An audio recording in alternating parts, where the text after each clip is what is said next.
Chapter 11. There were these things to do. He transferred all the eggs from the small beach into the shelter, reburying them near his sleeping area. It took all his will to keep from eating another one as he moved them, but he got it done, and when they were out of sight again, it was easier.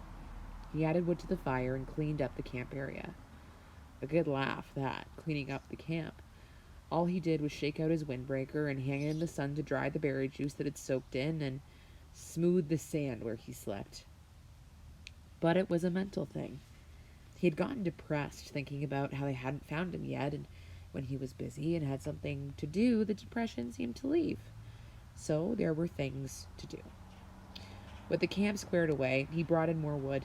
He had decided to always have enough on hand for 3 days, and after spending one night with the fire for a friend, he knew what a staggering amount of wood it would take. He worked all through the morning at the wood, breaking down dead limbs or breaking and chopping them into smaller pieces, storing them neatly beneath the overhang. He stopped once to take a drink at the lake, and in his reflection, he saw that the swelling on his head was nearly gone. There was no pain there, so he assumed that had taken care of itself.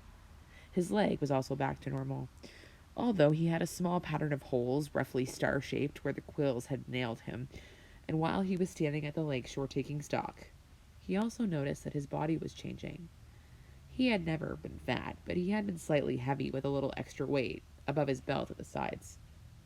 This was completely gone, and his stomach had caved in to the hunger, and the sun had cooked him past burning, so he was tanning, and with the smoke from the fire, his face was starting to look like leather.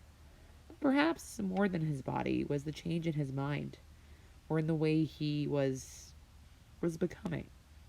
I am not the same, he thought. I see, I hear differently. He did not know when the change started, but it was there. When a sound came to him now, he didn't just hear it, but would know the sound. He would swing and look at it, a breaking twig, a movement of air, and know the sound as if he somehow could move his mind back down the wave of sound to the source.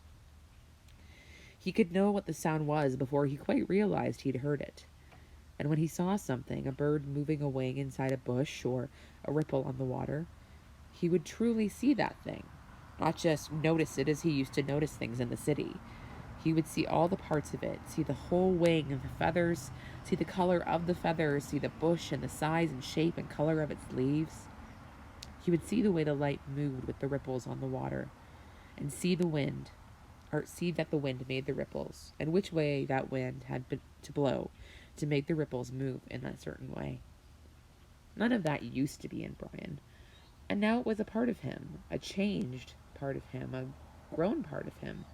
And the two things, his mind and his body, had come together as well, had made a connection with each other that he didn't quite understand. When his ears heard a sound, or his eyes saw a sight, his mind took control of his body. Without thinking, he moved to face the sound or sight, moved to make ready for it, to deal with it. There were these things to do. When the wood was done, he decided to get a fire signal or a signal fire ready. He moved to the top of the rock ridge that comprised the bluff over the shelter, and was pleased to find a flat, large stone area. More wood, he thought, moaning inwardly. He went back to the fallen trees and found more dead limbs, carrying them up on the rock until he had enough for a bonfire. Initially, he thought of making a signal fire every day, but he couldn't. He would never be able to keep the wood supply going. So while he was working, he decided to have the fire ready, and if he heard an engine or even thought he heard a plane engine, he would run up with a burning limb and set off the signal fire. Things to do. At the last trip to the top of the stone bluff with wood, he stopped, sat on the point overlooking the lake, and rested. The lake lay before him, 20 feet or so below, and he had not seen it this way since he'd come in with the plane. Remembering the crash, he had a moment of fear, a breath-tightening little rip of terror. But it passed, and he was quickly caught up in the beauty of the scenery. It was so incredibly beautiful that it was almost unreal. From his height, he could see not just the lake, but across part of the forest. A green carpet, and it was full of life. Birds, insects, there was a constant hum and song. At the other end of the bottom of the L, There was another large rock sticking out over the water, and on top of the rock, a snaggly pine had somehow found food and grown, bent and gnarled. Sitting on one limb was a bluebird with a crest and a sharp beak, a kingfisher, he thought of a picture he had seen once, which left the branch while he watched and dove into the water. It emerged a split part of a second later. In its mouth was a small fish, wiggling silver in the sun. It took the fish to the limb, juggled it twice, and swallowed it whole. Fish. Of course, he thought. There were fish in the lake, and they were food.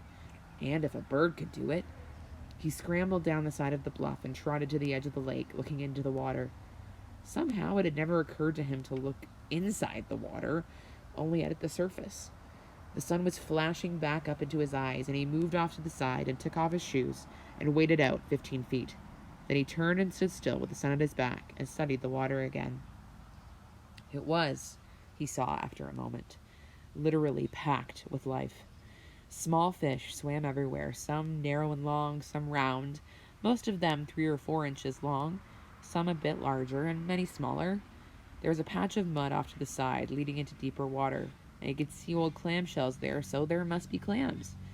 As he watched, a crayfish, looking like a tiny lobster, left one of the empty clamshells and went to another, looking for something to eat, digging with its claws.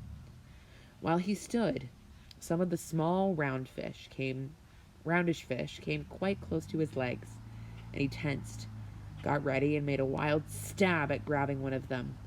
They exploded away in 100 flicks of quick light, so fast that he had no hope of catching them that way. But they soon came back, seemed to be curious about him, and as he walked from the water, he tried to think of a way to use that curiosity to catch them.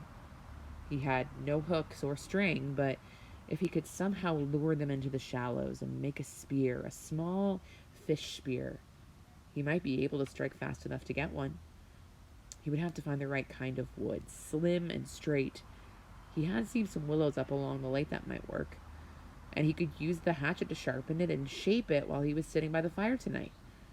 And that brought up the fire, which he had to feed again.